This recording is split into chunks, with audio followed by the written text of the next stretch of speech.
we don't have a mandate to invest in these companies. We have a mandate and a fiduciary duty to deliver returns. With that sort of objective, we've still invested in over 40% of our portfolio that could be defined as an impact company. And I think that tells you a lot. If you don't have a financially viable company, then how on earth are you going to maximize the impact side? So it has to go hand in hand. But our job as investors is to...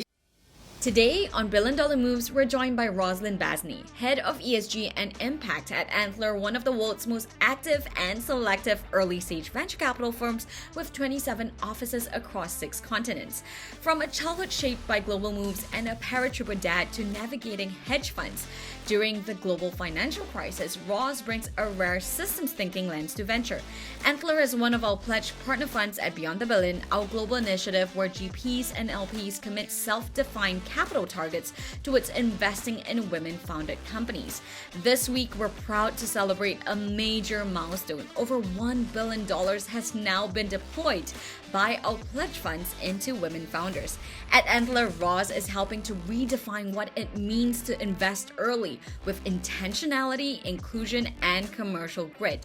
With nearly 3,000 women supported through their global founder residencies and over 40% of their portfolio qualifying as impact companies, all without a formal mandate, but the pledge. This conversation is a masterclass in purpose-built scale. Let's dive in.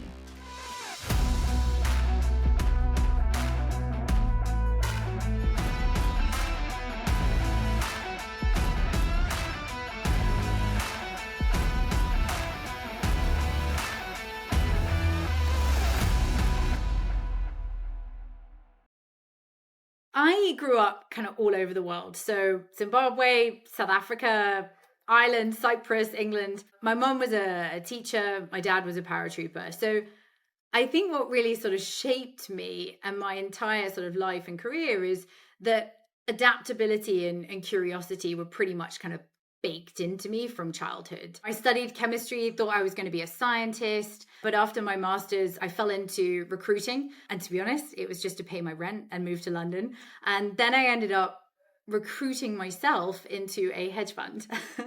And I spent 3 years there and also experienced the global financial crisis at that time. And to be honest, I had no idea about capital markets and it was quite a shock, but an incredible experience for me. And then after that, I spent 11 years in asset management. And during that time, I moved from London to Singapore with Schroders. And then 4 years ago, I joined Antler and sort of stepped into this world of venture capital. I've never really had a kind of grand plan around my career, but I know that I've been really lucky with my experiences. I'd say sort of the common thread across my career is probably how much I'm drawn to systems thinking. So whether that's around people or human behavior or markets or, my chemistry days, molecules, I really like the kind of complicated stuff where answers aren't always obvious.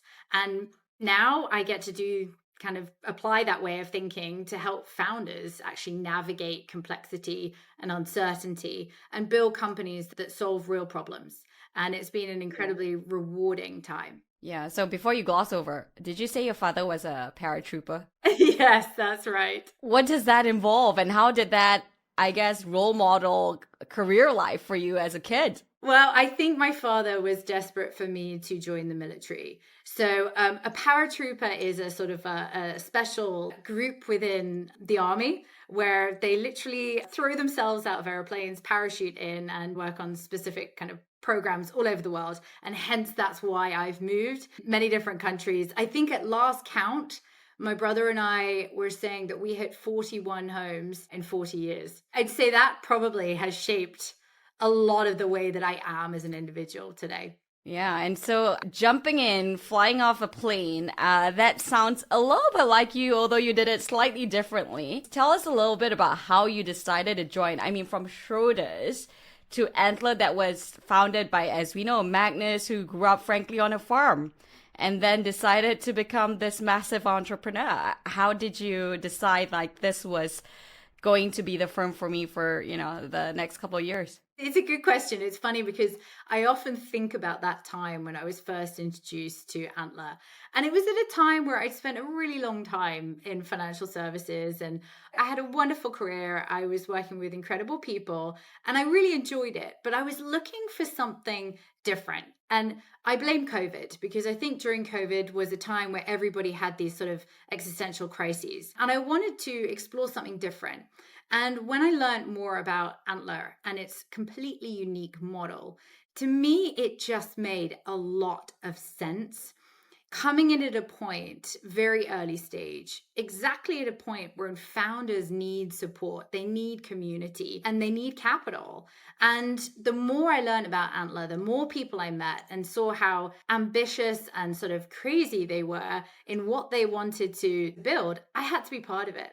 And that's the honest answer. Love it. And tell us a little bit about the structure for those of us that are not familiar with how Antler has built the infrastructure and platform. And of course, it is global. We are on the heels, actually, beyond the bill, and we're headed to one of our summits in Finland, LP summit in Finland. So know that you all have just raised 100 million in the Nordics as well. So very global. Tell us a little bit about, the story with Antler and how it's built up to become. So I like to think of it that we were really sort of solving a problem, and it was sort of a big problem because startups were failing, and they were failing for the wrong reasons, really. It was, bad product market fit, team issues or lack of a team, and then an inability to raise capital. And there's many different reasons for that. But what Magnus decided was that there's all this incredible talent out there. And we can provide a platform where they can come and address those risks. So we get about 160,000 applications from founders a year.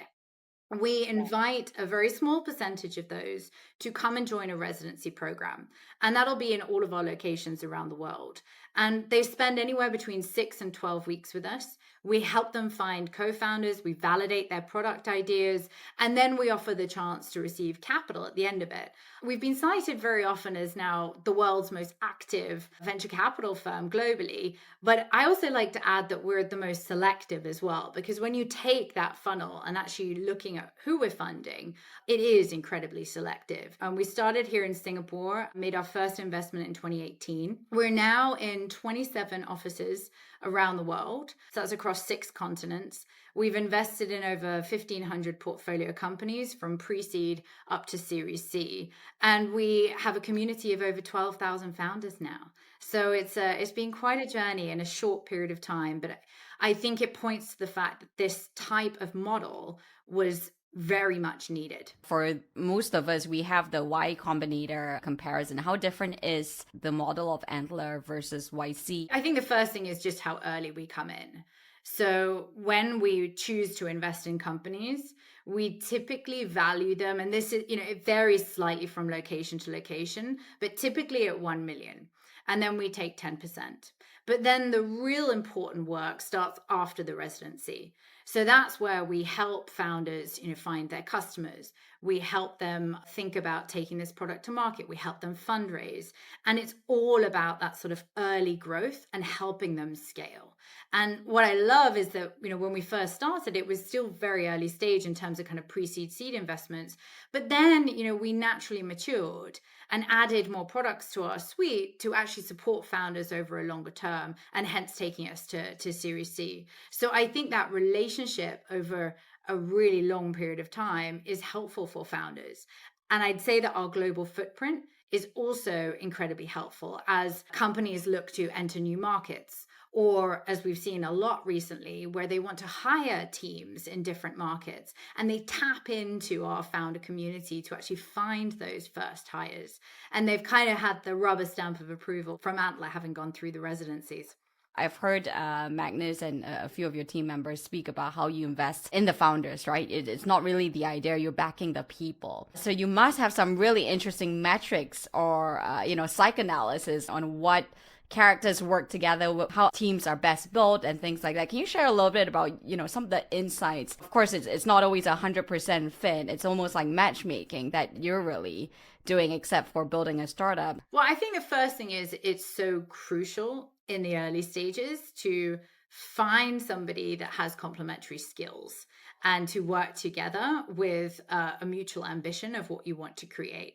But obviously, in the early stages, there's a lot that happens. Priorities are shifting all the time. Different pressures happen. But what we can do with our program or residency is to help teams through that process. Now, in terms of your question about sort of personalities, now this is something where obviously the enormous amount of data that we have internally is helping us to give signals or indicators that we can start to recognize and see some patterns emerging about what makes founders successful, what makes teams successful. But ultimately, when you're coming in as early as we do, it's that sort of that spike that we're looking for. Do they have the determination? Are they able to build incredible teams? Are they going to be able to win customers? And are they going to stick through this through challenging times?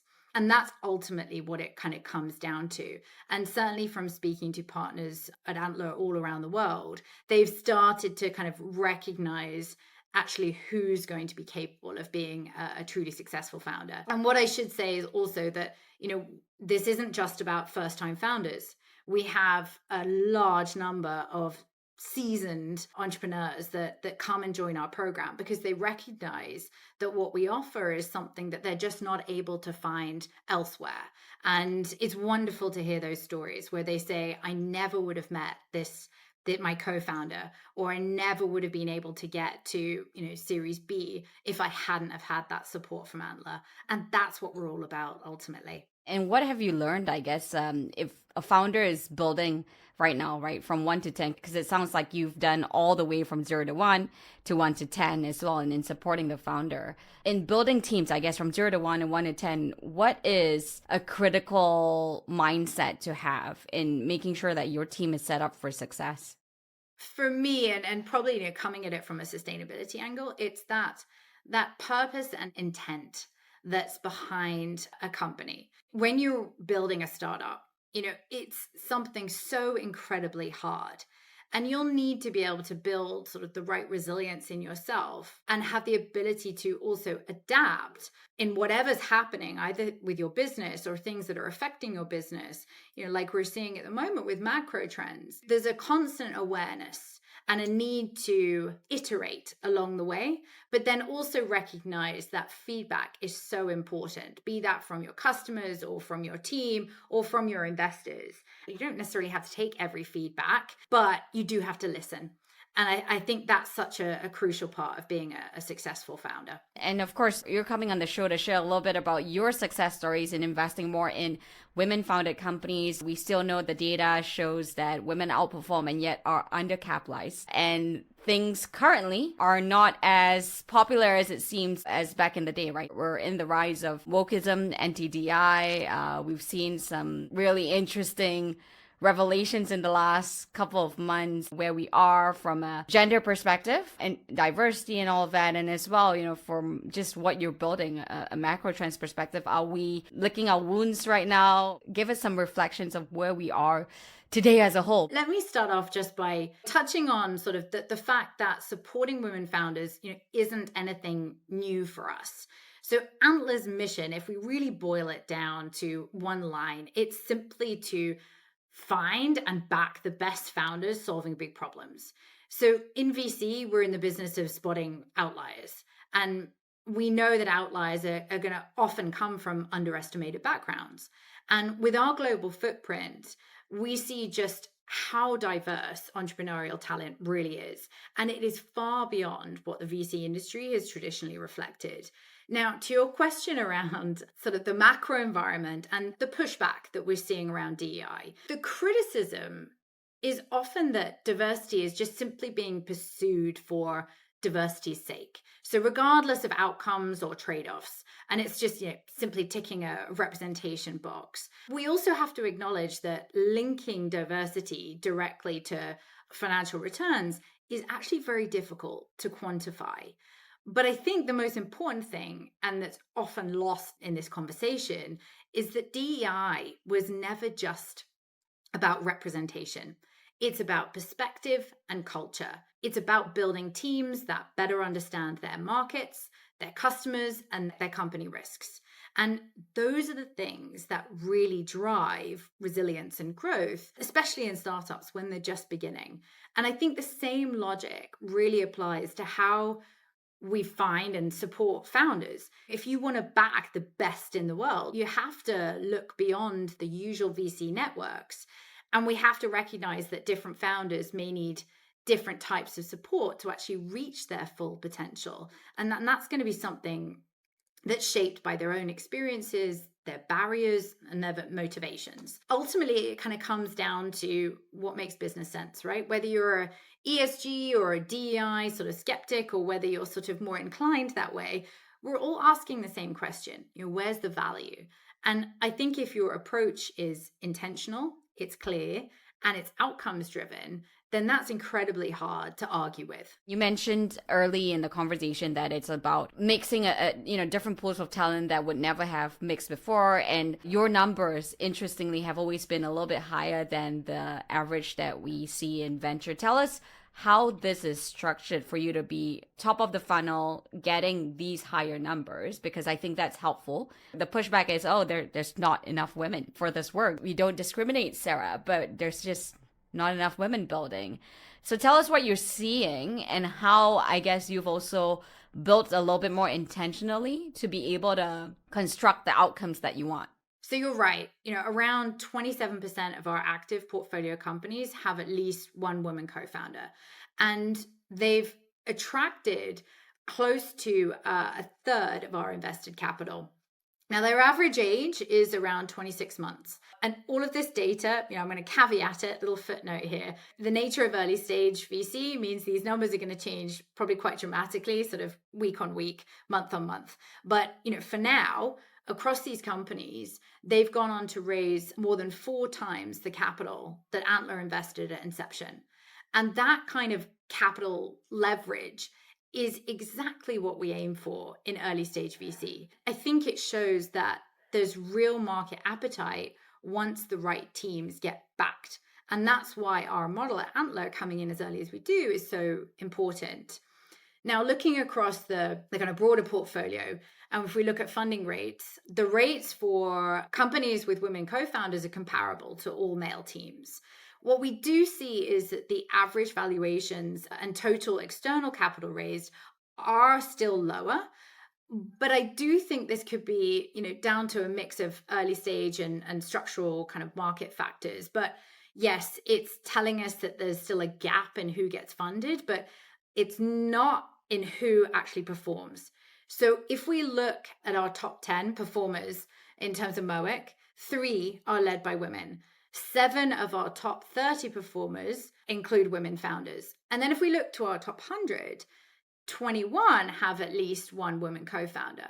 And then if we strip out 2 outliers that heavily sort of skew the averages, valuations among women-led companies in the top 100 are actually slightly higher than their all-male teams. So the upside is there, and it's growing. So let's unpack that a little bit. Let's start with the valuation. So the valuations are higher, a little bit higher with gender diverse teams. I'll be devil's advocate here. Are there particular verticals where it's in general, like AI right now, commanding huge valuations, so gender is not really something that is the key dominant driver? What can you say with regard to where they're outperforming? Are there certain underlying factors here that will also support that? And this is something we need to kind of unpack more. We have the data, but we do need to go deeper in the analysis. We could look across regions and across sectors, but there's always sort of nuances to it. So for instance, when you look at our Southeast Asia portfolio, the reason why there's so many women co-founders within that portfolio is because it's one of our oldest locations. And so then when you compare it to some of our newer locations like Brazil or Canada, it's a smaller sample set. And these are things where we will learn from other locations and think about if there are gaps, then what are we missing and what can we improve on? And that's the beauty of having this very cohesive global platform that we've created, because it's always about learning and sharing and thinking about where we can improve. So Singapore was launched in 2018, whereas Brazil was, a few years ago. So it's the maturity of our portfolio, our branding and awareness in that location. And of course, it takes time. When you enter a new ecosystem, you have to kind of build your branding from scratch. Now, there's a lot you can leverage from the rest of the platform, but you still need to be credible in your own ecosystem. And so I think naturally, our application rates increase in terms of absolute numbers over time. And then we start to get a more representative look at what our actual location will have in terms of who's applying, who's getting funded, etc. So of course the absolute numbers grow, but the proportion, I guess you're in Singapore. Where have you seen pockets of success with your women founders? Are they particularly building in certain industries? Were there certain strategies that you applied to be able to get to this level of maturity? The beauty of being sector agnostic means that we have founders building across all sectors. And if I look across, so since 2018, we've backed around 420 companies with at least one woman co-founder, and that's globally. Now, obviously, as I mentioned, that'll look slightly different across different locations, but actually they're all very strong in terms of who they're funding, who they're backing. These founders are building, across AI infrastructure, fintech, climate, health, consumer tech, prop tech. When I look at the data in terms of specific sectors, nothing really stands out.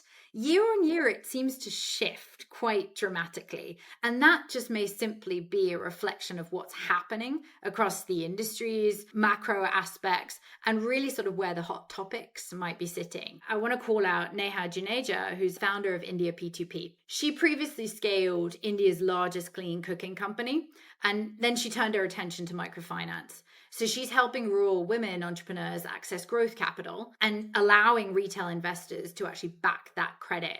And her team have already processed 50,000 loan applications in just 2 years.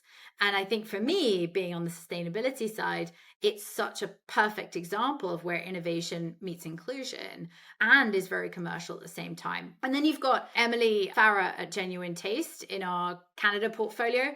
So her team are producing cultivated animal fat from stem cells. So there's no harm to animals, there's no deforestation, and it's improving the taste and nutrition of alternative protein. Their process also cuts emissions by up to 90%. And so it squarely sort of puts them as intersection of climate and food.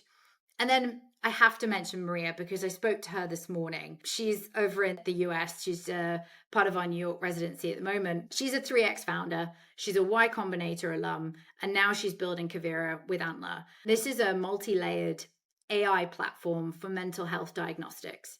Now, in the US, over 50% of mental health diagnoses are wrong.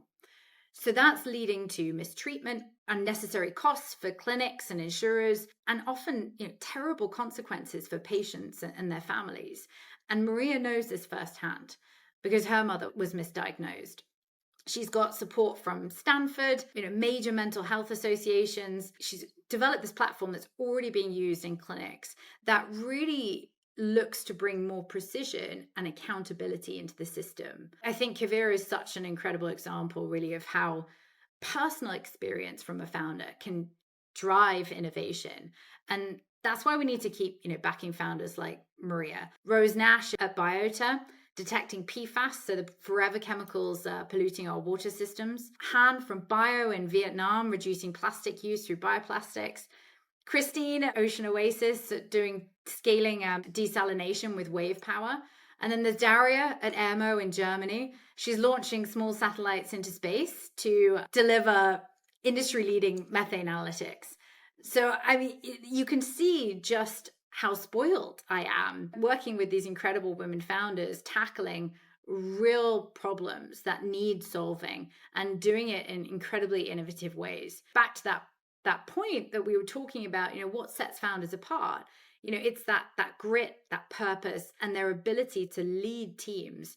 And that's the kind of thing that we look for at Antler, and that's regardless of gender. You mentioned something that I think really resonates, where when women built, they built inclusively and they built with real purpose, right? Solving some of the most urgent problems that we're faced with today. It's not incrementalism that's so common in, enterprise SaaS, where you see a plug-on or an AI wrapper for something that doesn't necessarily move us all forward in the way that we should be moving forward. One of the challenges, however, on the flip side, is that women are often seen building with impact in an impact investing lens, which sometimes impact investing as well is defined by the beholder, right? But it sometimes seems to be concessionary. Can you tell us a little bit about the commercial returns that you're seeing here? So I think it's plain and simple, to be honest. Antler is not an impact VC. We don't have a mandate to invest in impact companies. I have to say, even though I'm head of ESG and Impact, I don't like the terms ESG or impact. I think, unfortunately, they've been misunderstood. They've been sort of collapsed into different definitions that make no sense for sort of VC. But it doesn't mean they're sort of not important. It just means we have to actually think about what actually matters to founders on the ESG side of things. And then on the impact side of things, as I say, we don't have a mandate to invest in these companies. We have a mandate and a fiduciary duty to deliver returns. With that sort of objective, we've still invested in over 40% of our portfolio that could be defined as an impact company. And I think that tells you a lot. We are still looking for that commercial traction. If you look at the GIN definition of impact, it's not about concessionary returns. It's about delivering an outcome that benefits the environment or society, that is intentional, but it's also about delivering returns. If you don't have a financially viable company, then how on earth are you going to maximize the impact side? So it has to go hand in hand. But our job as investors is to think about, is this a problem worth solving? How are they going to scale this company? And how are they going to scale the impact that they're hoping to actually achieve? And is this something that could be long lasting? Or is this sort of a short-term sort of response? And so I think when we assess impact companies, sure, there are additional aspects that we look at. But in terms of the financial viability aspect, it's exactly the same as we look at any other sort of category that we're exploring. Sustainability is something that should be aligned with structural growth trends. If you think about over here in Singapore and Southeast Asia, urbanization is without doubt a big theme. This is something which is incredibly important for this region. And how are you going to do that? How are you going to build cities or buildings in a way that means they're going to last? Or they're going to be sort of more efficient, or we're going to cut energy costs because they are enormous. If we are living in this AI world, we need energy in order to power it. And we will not have enough energy if we just rely on what's been used in the past. So these alternative energy sources, like renewables, is a great way to do that. I want to come back to the brass tacks here with the data. How about exit rates? How about the liquidity that you're seeing from a portfolio perspective? Where are we today to be able to deliver returns for the LPs that, your fiduciaries do, as you mentioned? So because we're so early stage, we haven't seen sort of significant exits yet. What we look at is that funding rate. Our goal is to get as many companies as we possibly can to Series A when they've come through our residency programs. So that's our kind of main objective. If we're thinking longer term, of course, when we're assessing a company, we have to think about an exit strategy. What might that look like? What is the founder's goal? What does the market look like? Are there examples of similar companies that have achieved that? But this is something that we'll look more into as our companies mature over the years. And certainly sort of when we look at some of the investments made from our follow-on investment vehicle, that'll come fairly soon. So I was going to point to that actually in terms of portfolio strategy and construction. First of all, you're super global, but there are different GPs that are leading locally, right? So you have local partnerships to drive the work there, which is super important. How then are you thinking also with each fund in terms of like the holding period to then exit and create the liquidity side? It's honestly case by case at the moment. So Southeast Asia Fund is on its third one that we're just launching at the moment. And that's probably sort of the more frequent vintages that we've seen, but a lot of other regions are going on to fund two, like we're seeing in the US or Central Europe. And then Elevate, our follow-on investment vehicle, is also now fundraising for its second fund as well. But in terms of our holding period, it's very typical to any other VC. We built that follow-on investment vehicle because we wanted to continue to invest in some of our really strong performing companies. We don't need the round, but we've got to know these companies of 2+ years. And so it's really important that we can continue that relationship. I think when a liquidity event happens, then we will assess what to do, whether we need to do distribution, whether we reinvest into the fund. I think that recycling sort of aspect is really important if you do have an event early on, but to really think about what makes sense for the portfolio and when to sell down. We like to hold as long as possible until we really need to provide sort of distribution or realize our returns. But none of our funds have kind of reached that term as yet. Yeah, so still early days. But of course, for a fund that's building in its early days, you were quick to say yes to taking the pledge of beyond the billion to invest more in women and to double down in a strategy that clearly, from all the stories you shared, has been working for you.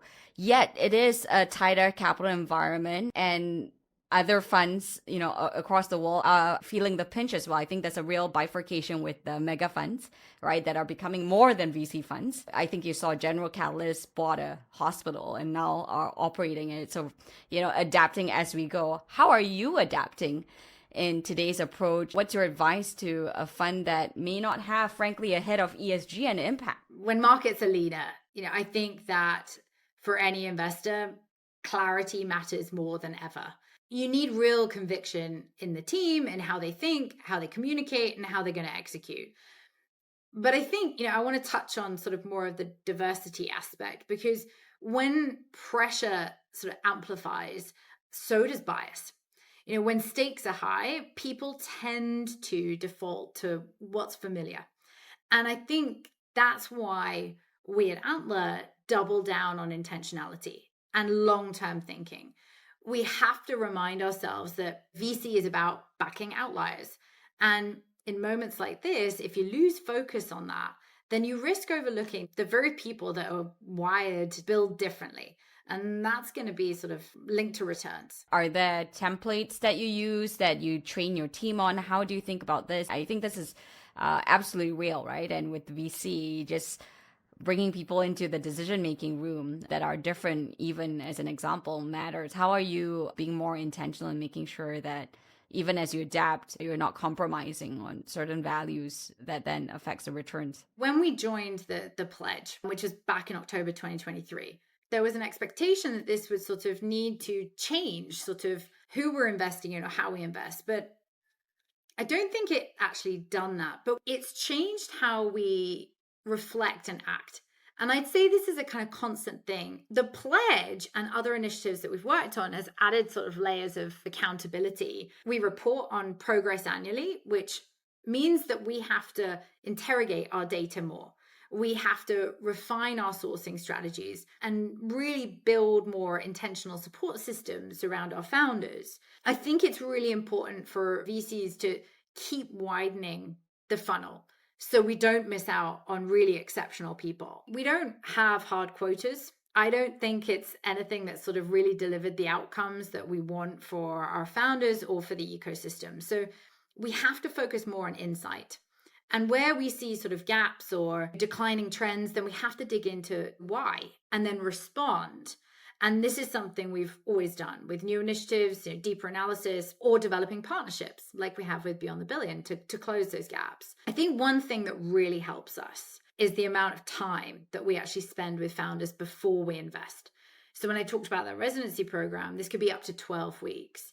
And this really helps us understand the people behind the pitch, and then so naturally reduces this bias that we often see when decisions are made too quickly and in times of sort of pressure. We get about 23% of our global applications from women, and that percentage is kind of stayed the same, but the absolute number now takes us to having supported nearly 3,000 women across our founder residencies. And scale like that really matters. I would say on the flip side though, so I've kind of talked about all the positive stuff that's going on. We've spent years building broader networks, launching initiatives, but application rates, acceptance rates, and funding ratios haven't moved significantly.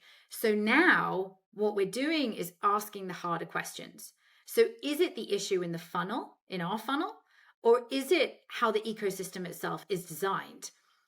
And we have to think about what more is needed, both upstream and downstream.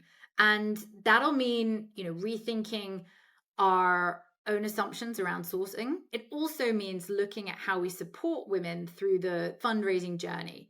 And that could be anything from peer learning to boundary setting or to confidence in high stakes conversations. And I think these are the kind of things that we need to dig deeper within the VC industry and share our learnings.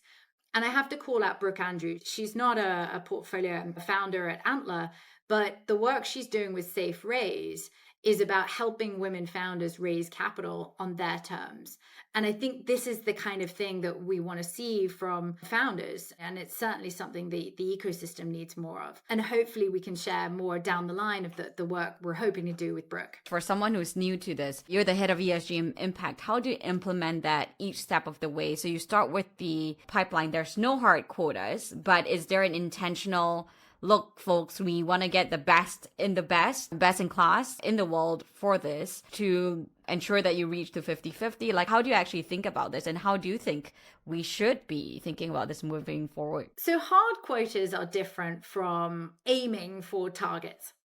So what we recognize is when I talked about sort of that data analysis is how important getting that data at different points in a founder's journey with Antler are. So in 2023, we actually extended the demographic questions that we ask our founders. And this wasn't because we're nosy. It was genuinely linked to a business strategy. This was going to help us understand who is joining Antler, the type of support they might need, and to learn from this incredible community of thousands of founders. So yes, there are scouting initiatives where we can broaden and access new networks. There's promotional activity and awareness and building our founder community through our own founders that already are part of our community. I have to say that word of mouth is probably the most successful sourcing strategy that Antler has, purely just allowing founders to talk about their experiences and encouraging people to come join. And then obviously sort of as we go through the application process and bring them into the residency, within that, again, we're collecting data so we can start to sort of see where the gaps might occur or the reasons why women founders might drop off and things like that. And so it's a constant exploration, and it's something that I have oversight on. And so far, I should say that we've been very successful in maintaining our ratios. And obviously the absolute numbers speak for themselves, but there's always more that we can do. But we have to link it back to that overall objective of what Antler is all about. And that's finding the best founders. And we won't compromise on that. What's interesting to me about Antler's model is that you have multiple locations, right? And therefore you work with different local partners. A lot of your GPs actually that we've met are very diverse, and very happy to see that. Whether you've seen any trends like we've seen in the data where women are twice more likely to invest in other women, any insights there with who the allocator is? In terms of who we bring in, it takes quite a long time with the process. Antler's a very different model, and it's not right for everybody. When we're expanding into new markets, we have to think about first whether it's an ecosystem we want to enter, whether we're needed, and then we have to think about who's going to run it. And it's really incredible because I think this plays to sort of the culture of Antler. You have to be a team player, but then you're also running your own business in your own ecosystem where you have all the knowledge and the network. So it's really about finding the right balance, making sure that there's an understanding of how we work together, the benefits of being part of a global platform. But in terms of backgrounds or ethnicity, race, gender, it's all something we track. Whatever we ask our founders, we ask our workforce as well. And be that from partner all the way down to our analysts. And I think it's really important because what we have to build is a group of partners that reflect the global entrepreneurial landscape. And so it's an important aspect of what we must consider, but it wouldn't be the only thing that we consider. Similar to the founders side of things, we have to find the best that is appropriate for Antler and the work that we do. From a numbers perspective, any trends there? The best thing would be, because we report all of this in our annual ESG and Impact report, and there's a ton of data around demographics and our approach to culture, both across our internal workforce and then our founder community as well. So maybe just a way to plug. Yeah, and wonderful. And that's something that we will be directing in the show notes and also including in part of our report with Beyond the Billion, and super excited for that. So we've talked a lot about strategy, your personal journey, what Antler is up to. Looking ahead now, where is Antler heading? What can we look forward to? Anything in particular from an ESG and impact standpoint? Sustainability is this world where it's just constantly evolving. I'd say that things that I'm looking at a little bit more closely are around dual use tech. Obviously, sort of given the nature of the world at the moment, there's a lot of discussion around defense tech, and we need to think about a framework that would work within due diligence. AI is obviously the topic on everyone's lips at the moment. For me, within sustainability, I'm just as excited as everyone else is around AI. But what I want to just make sure is drawing the attention of this, connection between AI and sustainability, because it's incredibly powerful in terms of solving a lot of these challenges that we face and doing it faster and cheaper. And I highlighted just many of the examples I used are leveraging AI. I think that for Antler, we've just launched in San Francisco, so there'll be a concentration on building that out. We've also just launched in Nigeria, and we're just launching our second Africa fund. And I'd say that just like our founders, we're always fundraising. We're always looking for more exceptional people to come and join Antler. I hope that we can support them in any way we can to help them scale and succeed. Yeah, and of course we have a big audience actually of LPs that are tuning in. What do LPs get with Antler that they don't get with any other fund or franchise? It's a great question. And I would say that the key word is access. We talked about the different locations we're in. We talked about the early stage nature of what we do. We're accessing trends before people even see them. We're working with founders that think and build in different ways. We recognize how we need to explore different networks, different backgrounds, different individuals who will build incredible companies that are long lasting and deliver returns at the same time. So I think for LPs, what's been interesting is they're not just investing in funds, they're getting access to co-investment deals, they're getting access to analytics, they're getting access to trends that are emerging within the tech space, and they're part of a community that has grown exceptionally over the years and is where the future of innovation is all about. Love it. Well, what a pitch to end on, Roz. Was there anything else that you wanted to cover before we jump to the quick fire questions here? There was something, because when we talk about gender lens, I think it's something that actually undersells it. And I think it's an important point to make that when we talk about sort of lenses, people often treat them like filters and not focus. So a gender lens, as well as I do, it's often misunderstood. It's seen as this ethical kind of overlay or this diversity checkbox. But a true strategic lens helps you see what others miss. So market gaps, overlooked talent, structural inefficiencies. And I don't think it's about narrowing your focus to women only. It's about really widening your understanding of what drives value and long-term performance. If the data is showing that women-led companies actually perform, and it does, as we've just talked about earlier, then ignoring that isn't just a missed opportunity for equity, it's a missed opportunity for returns. And that's something that all investors and all LPs should be really caring about.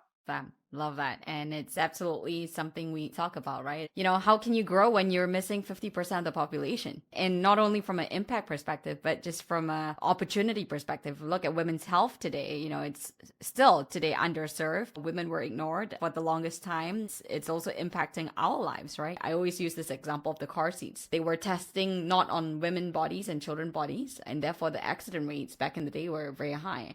And if you think about that today, transpose that into the world of AI, I'm concerned. Today, it's 31% of the AI workforce only are made of women. So I'm hopeful, actually, you're in San Francisco. There is a new movement of builders, right? They're just hacking together. And one that I'm looking at is AGI House. That's by a female co-founder as well. So there's definitely some connectivity there to make sure that there's women building at the ground level, even as we experience this huge shift, right? We had mobile. This is next. AI is everything. It goes back to my point. It's about perspectives and it's about culture. It's not about ticking a box. It's interesting you bring up the kind of AI bias piece, because this is exactly the type of thing that I do in my day-to-day.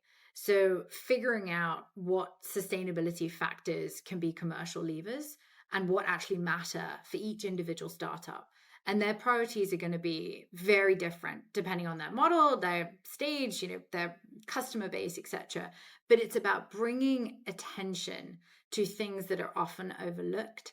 And it just means if you have an awareness and address it earlier on, it's going to be a much easier journey down the line. Be that sort of, going to get your customers or going to investors and due diligence processes. And that's what my job's all about, just highlighting the different sustainability factors that really will drive value for companies. Our levers for growth. I mean, one of our LPs actually in our network continues to say this. Diversity has always been a pillar of growth for us. How can we not have it? And I think that's really what you've said throughout this conversation, in which it is not only a lens, but an aperture to continue to grow. Often folks come back to me saying the pushback is, oh, it's going to narrow down the options. In fact, the idea is that it widens the options. It widens the pool because it forces you to go where the women are that you would have never, explored in the past because you've been reliant on different sources. So I'm excited to see leaders like you, Roz, pointing us in the right direction and continuing to do so. We've covered a lot of ground here. We get to the fun part. I usually have a deck of cards, but we're doing it virtually. So I'm going to read this to you. First question is, who would play you in the movie version of your life, Roz? Charlize Theron or Julia Roberts. I see it. I like it. What is something people don't know about you that they'd have to see you doing it to believe it? There's a lot of things that people assume I can do. So maybe I'll flip it. I was told age 13, please stop coming to art class. Well, everyone else in my class did art GCSE. I wasn't allowed to. That's how bad I am. Okay. We will not be asking for your artwork anytime soon. What is the most interesting thing you've read or learned recently? So, Not the End of the World by Hannah Ritchie. And this was a book given to me by a founder from our India portfolio, the founder and CEO of Step Change, who's built an ESG platform that's supporting banks out there. But it's a fantastic book because it essentially sort of debunks a lot of myths around data linking with sustainability topics. So it's a fascinating read. I recommend it to everyone. Talking about founders, it sounds like you're in the rough with a ton of amazing founders, amazing brains coming together to think about some hard problems that we're faced with. What is one thing one founder has said to you that still leaves a mark on you today? I had this wonderfully blunt founder who asked me what I did. And I said, I lead sustainability. And she said, isn't that all bullshit? And that was a fantastic response. Then I talked to her about what it is. And we talked about data governance and cybersecurity. And at the end of it, she said, I get it now. Thank you. And that was something where I recognized that it is so important to have that conversation and to talk at it in a way that's relevant for founders and use their language. Yeah. And final parting words here, words of advice for two kinds of profiles, either a founder or a funder. I'd say piece of advice for both. Keep going. Keep going. Yes, it is not the end of the wall. Keep going. We're so excited to have you. What a conversation. Roz, where can we find you? Where can we find more about Antler and anything that you're up to? You can either visit our website, so antler.co, if you want to look more deeply at the sustainability side of things, just /sustainability at the end of our website. And you can always follow us on LinkedIn. We're constantly posting content, insights, and incredible blogs from our founders and from our partners all over the world. If you want to reach me, please just reach out on LinkedIn and I'd be happy to have a conversation. All right, Roz. Well, thank you so much for your time and thank you for all you do and leading forward. And thanks so much for tuning in this week. You can subscribe wherever you get your podcasts and follow our socials on Sarah Chen Global to get the latest on the show. It would really help me out too if you enjoyed this to rate and review our show on Apple Podcasts and share your favorite episodes with a friend. I'm Sarah Chen-Spellings, and you've been listening to Billion Dollar Moves.